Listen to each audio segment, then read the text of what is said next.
SuperTalk Mississippi media production.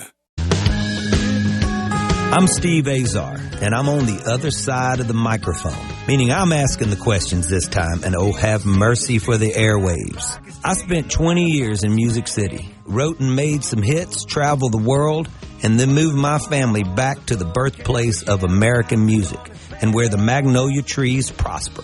And now every time I put my feet on Mississippi soil, when I'm off the road, well, I'm at peace. On this show, it's all about hearing the stories straight from the mouths of the friends I've made along the way, their journey to success. Heck, there might be someone on, I don't even know, but you know how us Mississippi types are. We tend to take well to new company. In a Mississippi Minute, all 60 of them. I'm Steve Azar. It's just like that muddy river, moving slow. Ain't no words, it's how life goes, baby. In a Mississippi Minute. That's right. Hey, folks, time for another In a Mississippi Minute. Always grateful to be able to speak with you guys, with my guests, Thursdays and Fridays and Sundays and on podcast here on SuperTalk Mississippi. I'm forever grateful, learning to listen. Reminding you that my pals over there in Making, Mississippi, they're producing catfish the right way. I'm talking about homegrown in Mississippi. Go to superiorcatfish.com and visit Mississippi.org. Keeps me on the air as always from the very beginning. These guys have been the best. Plan a road trip to your Mississippi. All right, today's guest, his book, The Great River. I'm talking, he's in my world now. I've written so many songs inspired by Almighty Yourself, and what a fantastic author he is, and nature critic based in New Orleans. That's all right with me. A former resident of the Mississippi Delta. There you go. His work has been published in Smithsonian, The New Republic, Garden and Gun, Oxford American, among many other very notable publications, and has been honored with the James Beard Award for investigative journalism. His first book, here we go, The Great River, The Making and Unmaking of the Mississippi. It was published by W.W. Norton this past year in 24 and won the Willie Morris Award for Southern Writing. Let's don't take any longer to get to the man behind the words, Boyce Upholt. Hey, Boyce, what's up? Can't complain. It's been a fun couple of weeks getting back on the book tour a little bit. So, all right, this is your first book tour. Am I right about that? Yeah, this is my first book. It came out in June, and so I went kind of up and down the river back then. Actually got out paddling on the river and then flew up to Minneapolis and took a quiet time during the holidays. But it's book festival season down here in New Orleans, so that's been fun. I love it. Well, it's festival time, always in New Orleans. Festive. Yes. So let's talk about this. Take me back to your wonder years. Looks like you're born in Connecticut. Am I close? Born in Chicago, but 3 months after that, moved to Connecticut. So the first 18 years of my life were in Connecticut, basically. And what part of Connecticut, by the way? Right outside of Hartford. Yeah. I got some good friends out there. Also played the Mohegan Sun a zillion times and been in the big room and all that. Love it there. So let's talk about your journey. Not the book itself yet, but I want to know about the young you.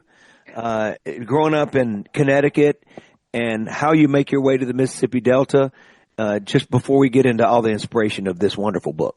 Yeah, absolutely. I mean, it's a tangled story. A short version is I basically always knew I wanted to be a writer. I won an award in 6th grade, and I was like, cool, you can win awards for doing this. So, but it's not a career that has a very linear path. So after I graduated from college, I was kind of like, how do I do this? I don't know. Let me just wander around, do other stuff. So I wound up doing a program called Teach for America that I think a lot of your listeners will have heard of. I actually did it in South Dakota. Lived out there on the Pine Ridge Reservation for a couple of years, and then tried to start writing. It didn't really take the first time. And so I said, yeah, I'll go work for Teach for America. And I enjoyed going somewhere really far away from Connecticut. So I said, let me do that again. And they said, well, there's a job opening in the Mississippi Delta. And I was like, I don't even know what that is, but sure, let me try that. So that was back in 2009. I moved to Indianola first and spent 9 years there kind of working for Teach for America. And I think because Mississippi is such a literary place, it just made me like, I was like, I've always dreamed of doing this writing. I'm here in this place where it matters. I'm here in a place that I found so fascinating that I just started doing it and published in Delta Magazine, Mississippi Magazine, and worked my way up from there. You were doing stories then? It took a couple years. Little essays, and then some feature stories. So, I started writing kind of professionally, I think 2013 maybe, and pretty quickly I was doing, for Mississippi Magazine, kind of every issue, working with Rory Doyle, a phenomenal photographer who's still based in Cleveland. Yeah. So Rory and I would get to do kind of whatever we want at every issue in Mississippi Magazine. They just said, go find something fun. And we said we could do that, and would ramble around Mississippi and got to see quite a bit. Between your words and his, ability to capture it visually, I can see that being a winning combination. How did you guys, become pals? It was actually funny. I had moved to Cleveland just before this, and he had been in Cleveland for a while. And it's also funny, we're both New Englanders, same age, got to the Delta the same year, but it took us 6 years to meet each other. And it's because Mississippi Magazine said, hey, we like your writing, we like your photography. You guys are both in the Delta, but we need someone to go down to Biloxi and write about the shrimping industry. Why don't you guys jump in a car together and go down and do that? Oh, yeah, I can see spent a weekend doing that. Yeah. I can see you two bonding immediately. Absolutely. I've been blessed to be on the other side of the lens with our man there. He's just so gracious and a really talented photographer. And his wife obviously has a pizza place and bagel place now in Cleveland it's on fire. It's so phenomenal. Yeah. Well, I mean, there's a fire in there literally. Yeah. It is so good. If people haven't made it yet, I highly recommend it. It's great. Amazing. Okay. So let's talk about, for people that are listening that have aspirations of getting to do something passionate that they love in their life, but they're doing the other thing. How do you reach out to Mississippi Magazine? How do you reach out to anybody and go, hey, I've got these essays or I've got this stuff? How does it happen? Sure. I mean, how it happened for me, I think it differs person to person.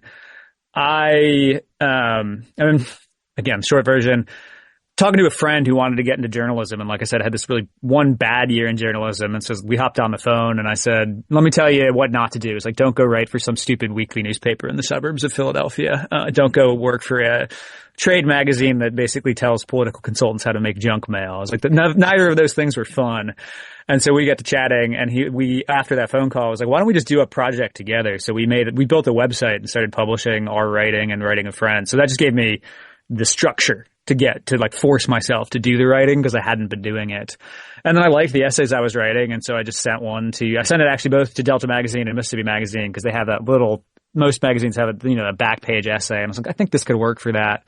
And so I got published in Delta Magazine, and then I got to know the folks over there. And they started hiring me for other stuff. And then like 6 months later, got an email from Mississippi Magazine. We love this essay. We'd love to publish it. And I was like, well, it's already in something, but that got me in the door there. And they were sort of like, well, we have this we need someone to write about the 150th anniversary of the Vicksburg campaign. Do you want to go down there and we'll give you a shot? And I was like, yeah, I definitely want that. So it's just kind of reaching out, doing the work, but then reaching out with it and getting in front of people. Are you still involved in Teach for America at this point?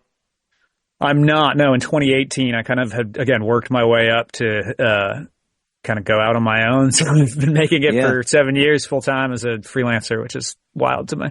And but you remain friends with those folks. So Right. So isn't it funny that's the beauty of Teach for America and anything like that gets you to check out places that you've never been to.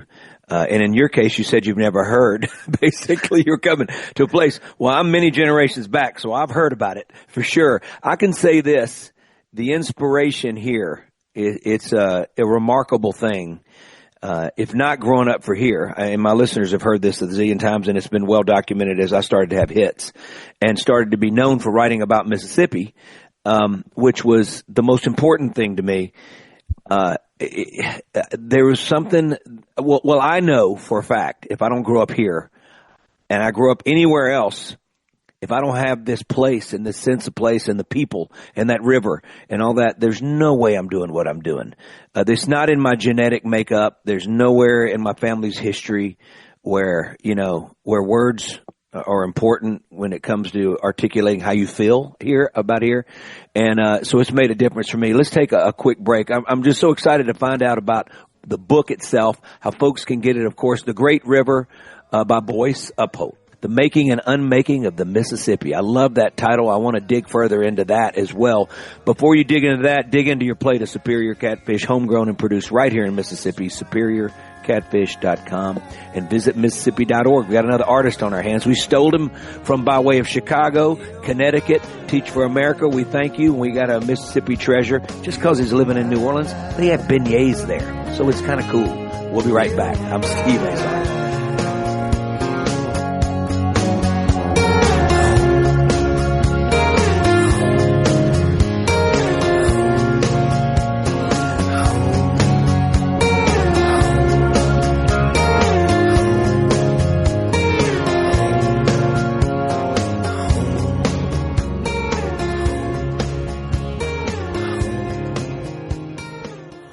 Saving you money, I'm Hillary Barsky. If you're taking money out from an ATM and it's not a machine run by your bank, you'll probably be paying more than ever before. Bankrate found that out-of-network ATM fees are at the highest levels since it began tracking them back in 1998. The average this year is $4.77. According to Greg McBride, Bankrate's chief financial analyst, when making withdrawals, go to in-network ATMs or get cash back when using a debit card. Also check out if your bank participates in a nationwide ATM network that can be used free of charge. Overdraft fees are also higher this year and topping $27. McBride said it's important to check your balance before making a notable purchase or withdrawal to avoid overdraft or insufficient funds fees. And don't opt into overdraft protection on small dollar ATM and debit card transactions, and link your checking account and savings account so any shortfall is covered by your own funds and not the bank's. Saving you money, Hillary Barsky, Fox News.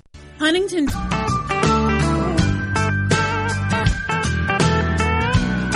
Rolling into a Mississippi Minute. I love a fascinating story about what draws folks to our neck of the woods when they grew up so far away, dreaming to be a writer.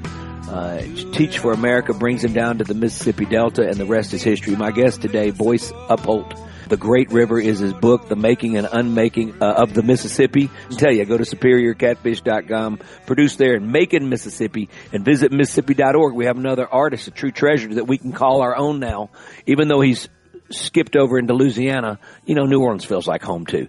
All right, Boyce, let's talk about the making and unmaking part of the Mississippi. This in your title, the Great River, sort of parentheses in my mind when I see that. What is that?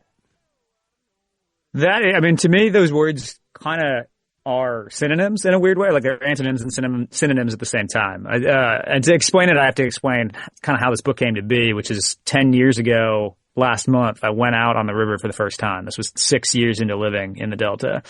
And I had it in my head that the Mississippi was like dirty and nasty and just like a big boat canal, right? Just would look entirely human. And I went out with John Rusky, Quapaw Canoe Company. I was actually writing a profile of John, who is another dear friend now.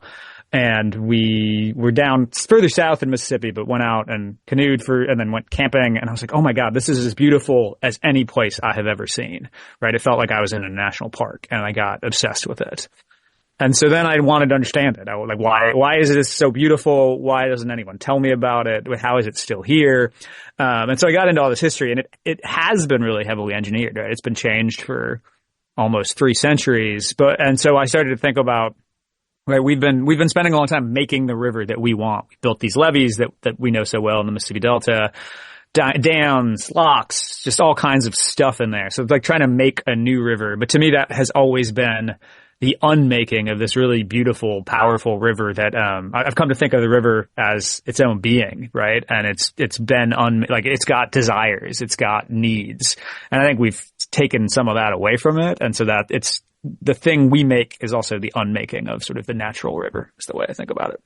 Talking to Boyce Upholt, the book is called The Great River and the Making and Unmaking of the Mississippi. Does this start out in your mind as a book, or are you just on this journey and you're just sort of thinking maybe essay form at this point, short stories, or was this the plan?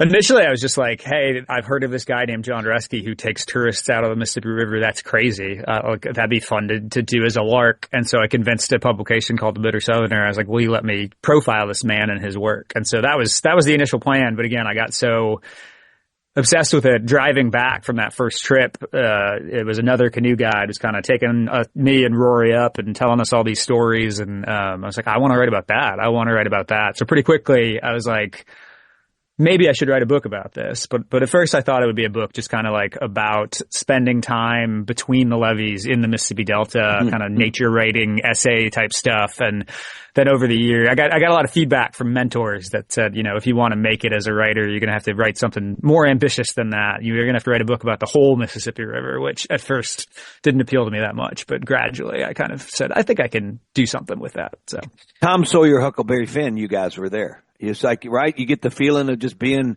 on the river and just experiencing this, it's just incredible inspiration. You talk about being between the levees. I mean, That's like the greatest uprights on a football field in Lambeau Field. I mean, it's special, right?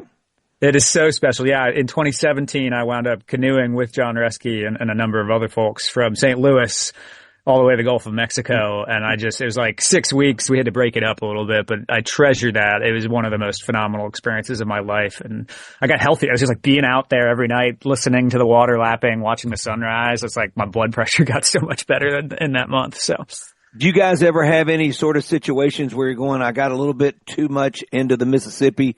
Obviously these guys are pros and they know where not to go. But there's an undertow. And there's a lot of craziness that can happen in the river if you get too far into the wrong spot. My dad years ago, was a really great swimmer, and we started having this music festival out at Warfield Point, in Greenville. And that was pretty close to the bridge. And we were out there, and my dad goes out there for the first time with me. I've never been out there with him. And, during this festival time, and he goes, you know what? I tried to swim across there from this spot, and he starts to reminisce. He never, the things he doesn't tell you as you're a kid. And he goes, my buddy and I, Richard Outson, best friends, we go, we can swim across there. So they started to swim, and they noticed halfway there that they were getting nowhere. And they were starting to get extremely fatigued. They couldn't turn around and go back because it wouldn't let them out. And they were really thinking this was it, and a boat happens to come by and grab them up. And those are the stories, some of them that he never told me. But he said that he remembers being so tired. He goes, but it was so funny. It just looked so smooth and perfect. Did you guys ever run into any situation where you're going like, okay, we pushed it a little too far? How are we getting out of this? Yes. I mean, generally, again, John Rusky's been doing this for, 30 years now. I think he'd been doing it for 20 years by the time I went out with him. So he knows what he's doing. But he also, right now, as we're talking, the river's rising, and John's like, he's like, it's about to flood. I'm going to go spend 2 weeks exploring this flood. And so in 2019, which was the last really big flood year, John, in 2011, a big flood year, had gone from Memphis to Vicksburg. And so in 2019, he's like, I want to see a different piece of the river at flood stage. So we, along with the photographer Bernie Imes, pushed off a canoe in Baton Rouge under the interstate bridge the day that the flood crest reached Baton Rouge, and canoed down to New Orleans. And so if people who don't know, Baton Rouge, like the river in the Delta is gorgeous and quiet and empty. The river from Baton Rouge to New Orleans is just like an industrial corridor. Mm-hmm. And by the time we got to New Orleans, we were like, why did we do it? It was like 10-foot waves because the water was so high and so big. And there's these giant ocean going freighters that are like 50 feet tall. I don't know. We were just like, this is idiotic. And as soon as we could find a boat ramp we could reach, we got off. And that was the hairiest thing we'd been in. But in general, John, he would never take a client out doing that. That was just for us, Mississippi heads. Only his real good friends, I can see. Exactly. That's so funny. Well, I've got a song called Rivers on the Rise that I play in all my shows. And, it was, born when I was a kid under the bridge. We were out hanging out, cooking after games and stuff like that. It took a long time to finish, a lot of years. But with that said, now I look at that new bridge, and I did the documentary for the making of the new bridge called Second Crossing for the Mississippi Department of Transportation. I was in Nashville at the time, but writing a lot about home and all that. And, they were using my songs, but I loved that. But the part I loved was climbing 432 feet above the Mississippi on one of those expansion points, which was just a catwalk at the time. And I have a show a resident gig the show I do for Viking Cruise Line. We have one coming up Thursday and Sunday. And they said maybe not a good idea to play Rivers on the Rise since they're not able to stop in maybe Vicksburg or Natchez because they can't dock. And they're going, right. Maybe you shouldn't rub that into the show. I said, I'm going to play the song.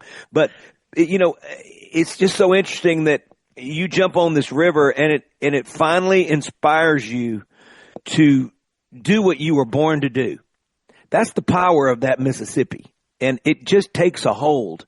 And I love the fact that you get to celebrate that. And not only that, you get to document it in a book that is forever. And this is The Great River, The Making and Unmaking of the Mississippi by Boyce Upholt. And we're going to take a quick break right now. Love getting to know you, Boyce. Superior Catfish can come to Boyce's house even in New Orleans. You can go to superiorcatfish.com. You can go to store.superiorcatfish.com, and he's got it on the grill by tomorrow night, I can tell you. And visit Mississippi.org. Even though Boyce has decided to make his home in New Orleans, it's a tough one because we love the city of New Orleans, man. And it's a special place for sure. You can tell that his life was forever changed by our Mississippi. We'll be right back. I'm Steve Azar. For so long, I sure ought to know what it finally feels like to be doing it right. I saw the light, sun came up in the middle of the night, been doing it wrong for so long. I sure ought to know what it finally feels like. I sure ought to know what it finally feels like. I sure ought to know what it finally feels like to be doing it right. I'm still trying to find my way. Up to $20,000 available for first-time home buyers. Hey folks, Steve Azar here. Helping is the heart of our friends at Guarantee Bank. They offer programs like the Home Buyer Equity Leverage Partnership Grant that can assist qualified first-time home buyers with up to $20,000 towards down payment and provide home ownership counseling to empower you on your journey. These funds are first come, first served. Learn more about this program and to apply now, go to gbtonline.com. Guarantee Bank, member FDIC.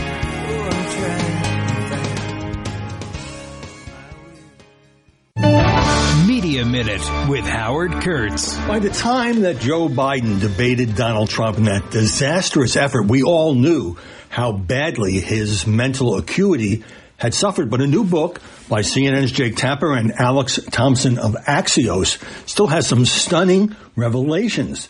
Joe Biden's aides actually debated if he won re-election whether he would have to be in a wheelchair.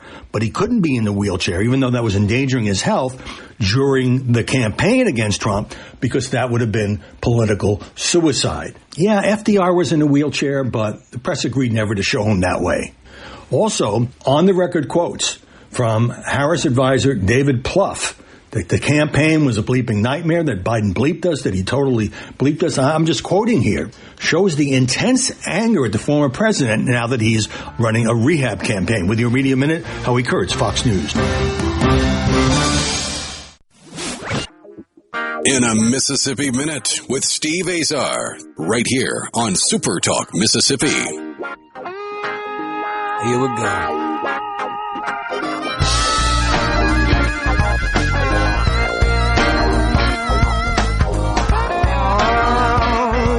Third segment of an Mississippi Minute. Third meal of the day is Superior Catfish. You know, you've had breakfast, you had lunch. Maybe you had Superior Catfish at breakfast and lunch. Maybe over some grits, you know. Or you're definitely going to have it tonight. Go to superiorcatfish.com. It's a game changer. Produced right here in Mississippi. Our visit Mississippi.org. Plan a road trip.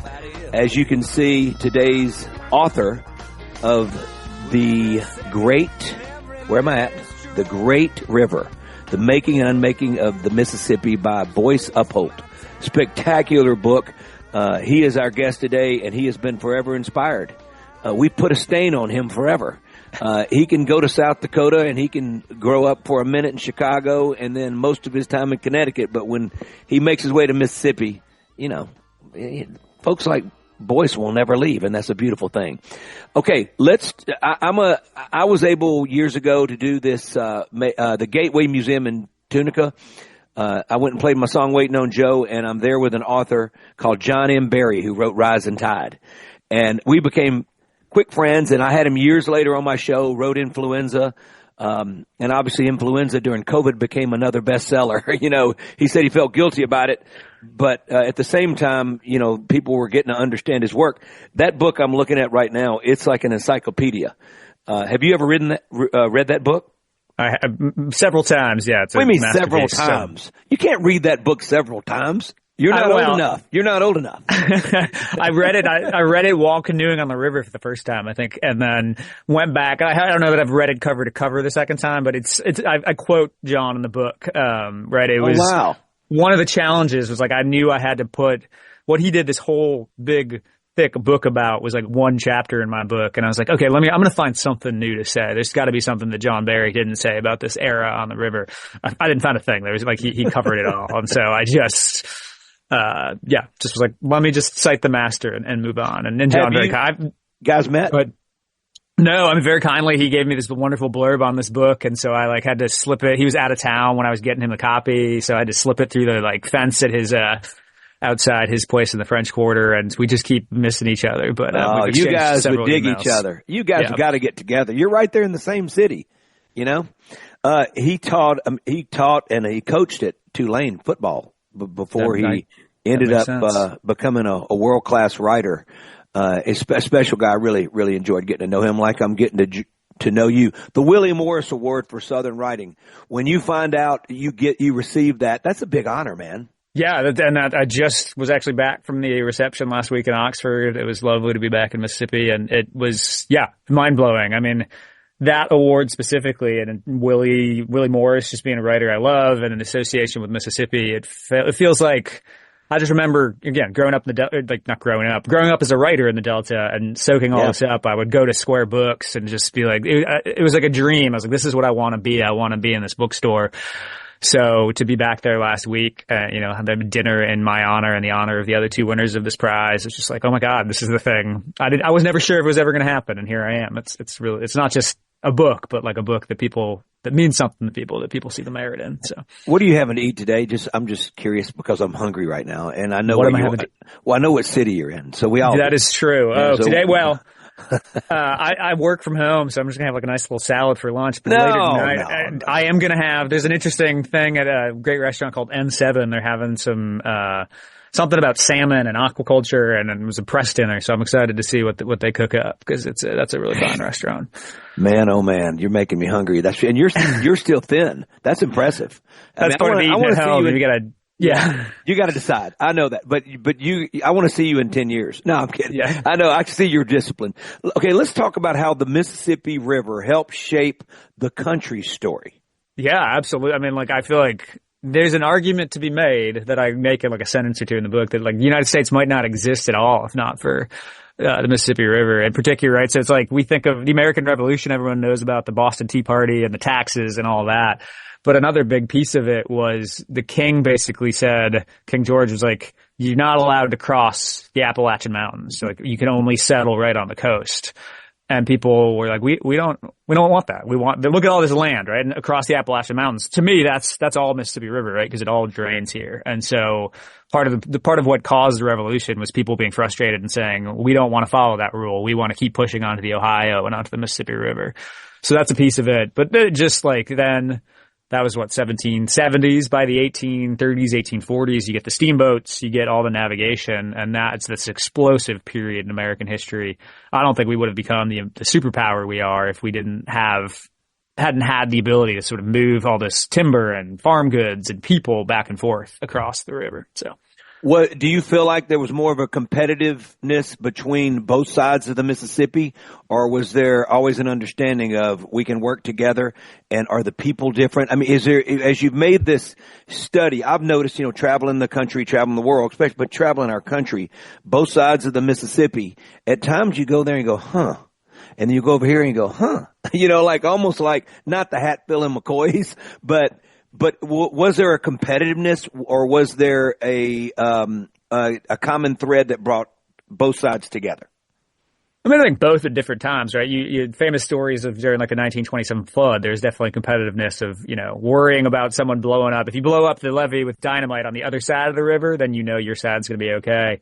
But I think what unites that, it was just like people looked at that land, the floodplain along the river, and they were like, there's so much promise in there to make money on farms, cotton farms, things like that. And that's what drew the society we now know. I find the Arkansas Delta and the Mississippi Delta this interesting contrast because on the surface level, they're so similar, but when you really dig down, you see like, oh, it just took a lot longer. Like back in the day, you could only cross on a ferry, right? There were no bridges until pretty late. And so the Arkansas Delta just, the people with real money came to Mississippi, and it was only later that people went to Arkansas. So there's these subtle differences. Arkansas was sort of, quote, Indian territory for a lot longer. Yeah. All that stuff matters. So I stole my wife off the shoulders of a Sigma Chi in Fayetteville, Arkansas, Nice. many moons ago. And, I think they're still looking for her, which is 35 years ago. So they're still searching.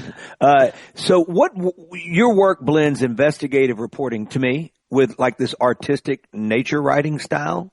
When you approach your writing, how do you balance like fact from emotion? Is that a question?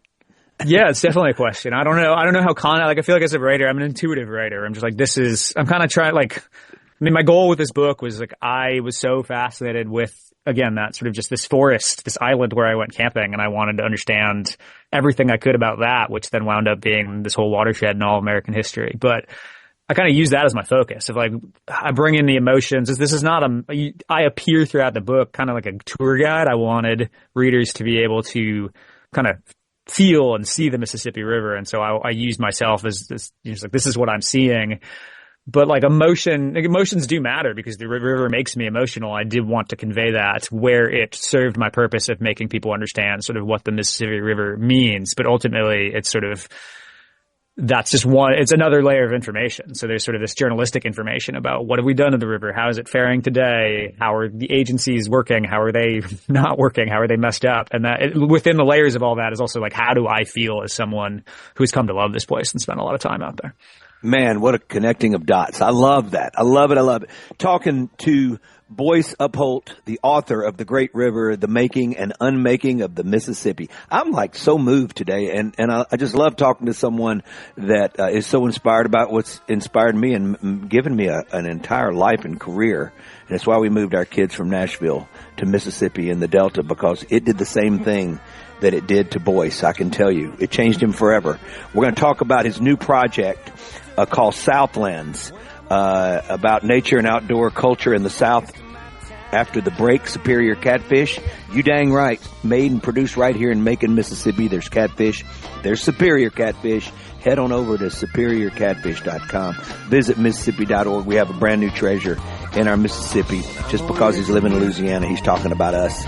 And he lived here for a long time, and I feel like it changed his life forever.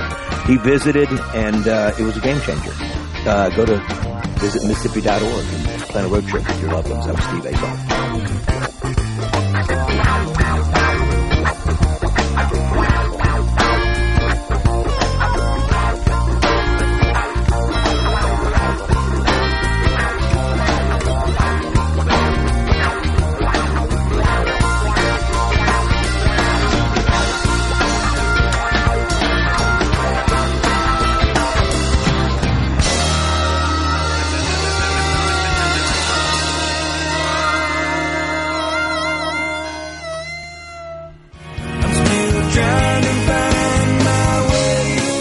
$20,000 available for first-time home buyers.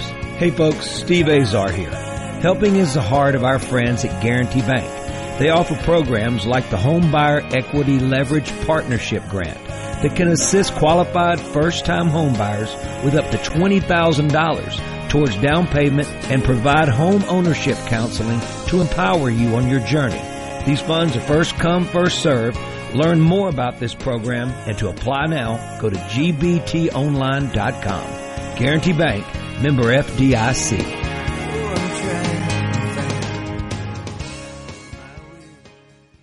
Listen and watch all your favorite SuperTalk Mississippi shows live and on demand. Listen to tons of music. Plus, get the latest breaking news from across the state with the SuperTalk Mississippi app. The SuperTalk Mississippi app. Download the SuperTalk app on your iPhone or Android device now for free. Just search SuperTalk Mississippi in your app store on your mobile device to get everything Mississippi all in one place. The SuperTalk Mississippi app. Get it now.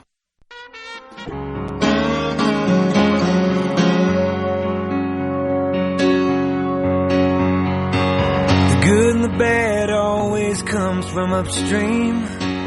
When it's good, it's never as good. Got a little segment left. Superior Catfish. There's nothing little about it. It's going to be on your plate. It's going to be grand. Go to superiorcatfish.com and visit Mississippi.org.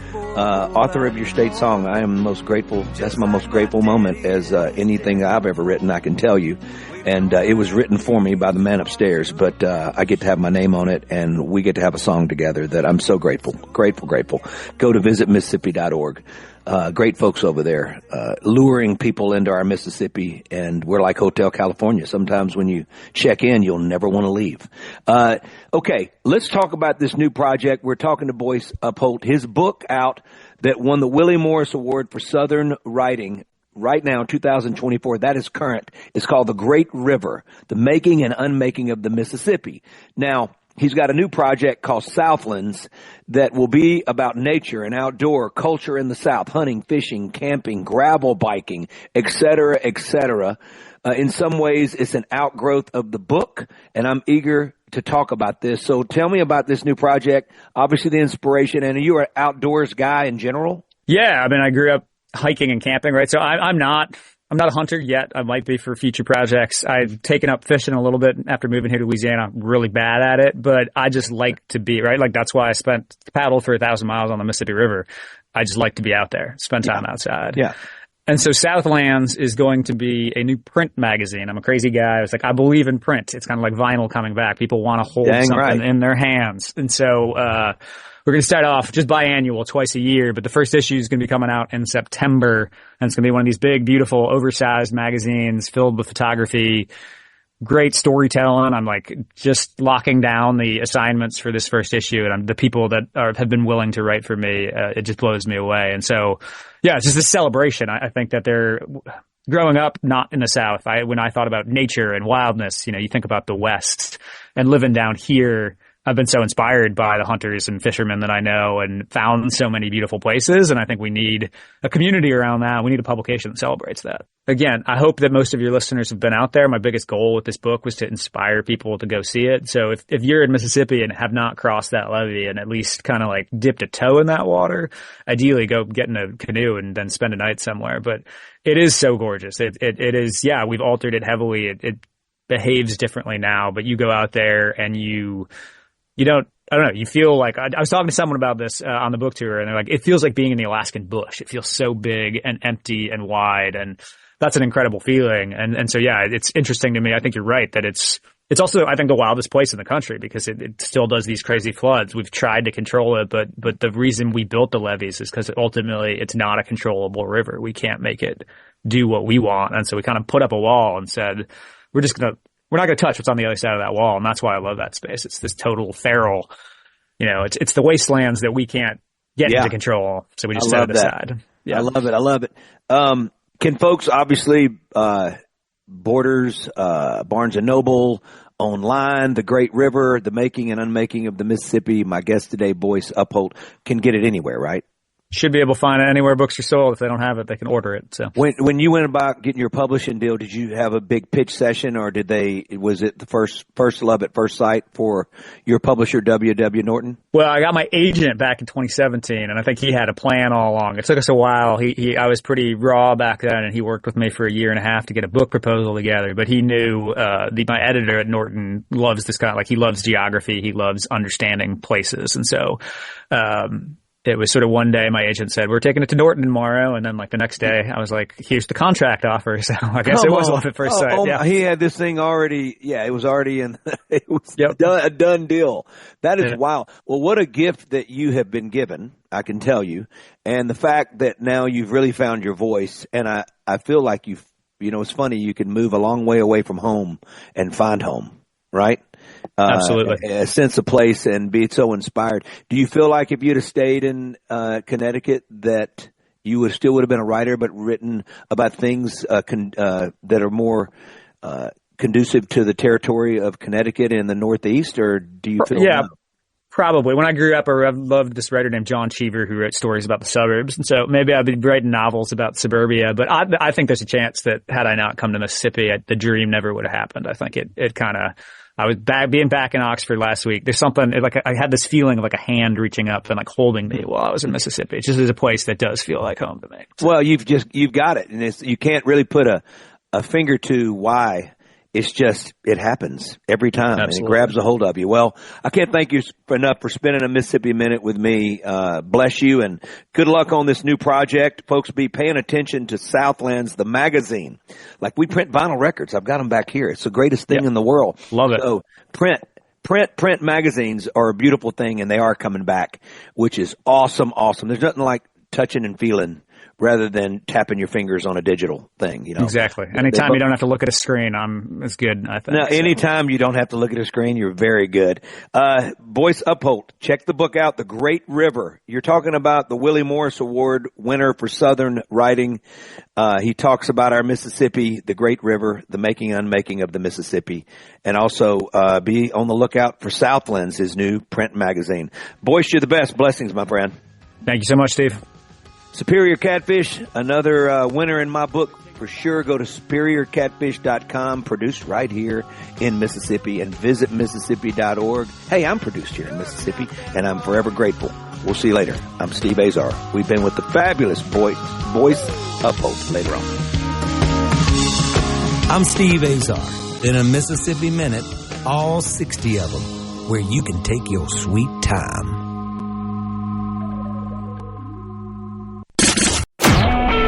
A SuperTalk Mississippi media production.